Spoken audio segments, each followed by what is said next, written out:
Hi hello guys, இது உங்கள் mister கோல் cinemas. இன்றைக்கி இந்த வீடியோவில் 1996 டேரக்டர் ஷங்கர் டைரக்ட் பண்ணி உலகநாயகன் கமலஹாசன் நடிப்பில் வெளிவந்த இந்தியன் மூவியில் இருக்கிற ஹிடன் டீட்டெயில்ஸ் பற்றி தான் பார்க்க போகிறோம்.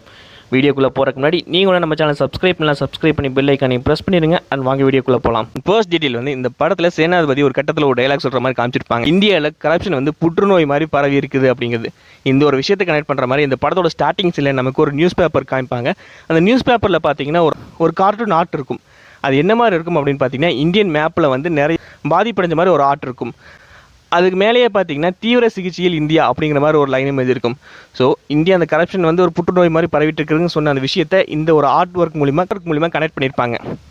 அண்ட் ரெண்டாவது டீட்டெயில் வந்து இந்த படத்தில் சுபாஷ் சந்திர போஸோட நிறைய கனெக்ட் இருக்கும். ஸோ அவரோட அந்த ஃபுட்டேஜஸ்மே வந்து ஃப்ளாஷ்பேக் சீனில் நம்ம பார்க்க முடியும். சுபாஷ் சந்திர போஸோட ஒரு தீவிர ஃபாலோவராக தான் வந்து சேனாபதியை காமிச்சிருப்பாங்க. ஸோ இந்த விஷயத்தை கனெக்ட் பண்ணுற மாதிரி அவரோட பையனுக்கு வந்து சுபாஷ் சந்திர போஸோட பேரான சந்திரபோஸ் அப்படிங்கிறத வச்சிருப்பார். அதையும் தாண்டி சேனாபதிக்குமே சுபாஷ் சந்திர போஸோட ஒரு மிகப்பெரிய கனெக்ட் இருக்குது. அது என்ன அப்படின்னு கேட்டிங்கன்னா, 1945 ஆகஸ்ட் 18 அப்போ சுபாஷ் சந்திர போஸ் ஒரு தாய்வானில் நடந்த ஒரு ஃப்ளைட் கிராஷில் வந்து இறந்து போயிருப்பார்.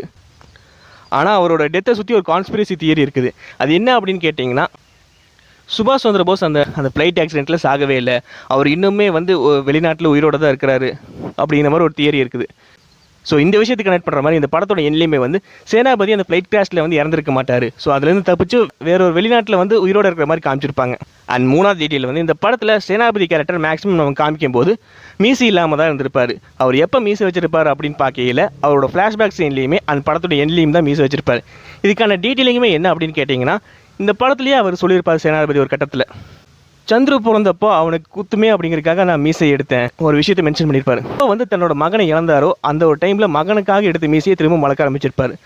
அண்ட் நாலாவது டீட்டெயில் வந்து இந்த படத்தில் ஒரு கட்டத்தில் சேனாபதிக்கும் தன்னோட மகனான சந்திரபோஸுக்குமே வந்து ஒரு வாக்குவாதம் ஏற்படும் ஃப்ளாஷ்பேக் சீனில். அந்த ஒரு கட்டத்தில் என்ன சேனாபதி கிட்ட சந்திரபோஸ் வந்து 20,000 கேட்பாரு. ஆனால் சேனாபதி வந்து 20,000 கொடுத்துருக்க மாட்டார். ஸோ நீ நேர்வழியில் தான் போகணும் அப்படிங்கிற மாதிரி விஷயத்த சொல்லுவார்.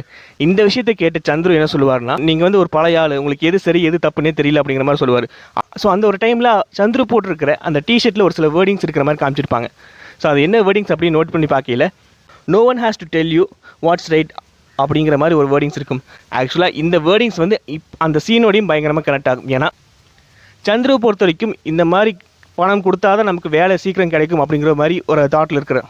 ஸோ தன்னோட அப்பா மாதிரி நேர்மையாக இருந்தால் தனக்கு ஒன்றும் கிடைக்காது அப்படிங்கிற மாதிரி அவர் நம்பியிருப்பார். ஒரு விஷயத்தினால தான் அவங்க ரெண்டு இடத்துக்குள்ள அந்த இடத்துல சண்டையே வந்திருக்கும். ஸோ இதை கனெக்ட் பண்ணுற மாதிரி தான் அவரோட டிஷர்ட்லேயுமே அந்த வேர்டிங்ஸ் எழுதியிருப்பாங்க. அண்ட் ஃபிஃப்த் டீட்டெயில் வந்து இந்த படத்தில் நமக்கு ரெண்டு வகையான நேஷனல் ஃப்ளாக்கை காமிச்சிருப்பாங்க. ஸோ ஒன்று வந்து இப்போ நம்ம கரண்ட்டில் யூஸ் பண்ணிட்டு இருக்க ட்ரைகலர் ஃப்ளாக், இன்னொன்று சுபாஷ் சந்திர போஸோட ஆர்மியில் சேனாபதி சேர்ந்ததுக்கப்புறமா இன்னொரு ட்ரைகலர் ஃப்ளாக் யூஸ் பண்ணியிருப்பார்.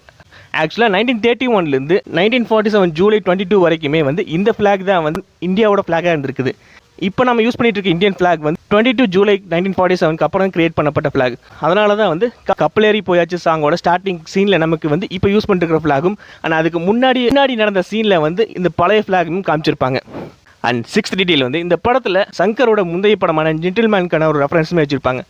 படத்தில் ஒரு போராட்டம் நடக்கிற மாதிரி காமிச்சிருப்பாங்க. அப்படி போராட்டம் நடக்கும்போது இந்த ஒரு இடத்துல நோட்டீஸ் பண்ணி பார்த்தீங்கன்னா ஒரு போர்டில் ஜென்டில்மேன் அப்படிங்கிற டைட்டில் இது இருக்கும். ஸோ இது வந்து அவரோட முதல் படமான ஜென்டில்மேனுக்கான ஒரு ரெஃபரன்ஸ். இந்த வீடியோ பிடிச்சதை லைக் பண்ணி ஷேர் பண்ணுங்கள். அண்ட் மறக்காமல் சேனல் சப்ஸ்கிரைப் பண்ணிடுங்க. தேங்க்யூ கைஸ் ஃபார் வாட்சிங் திஸ் வீடியோ.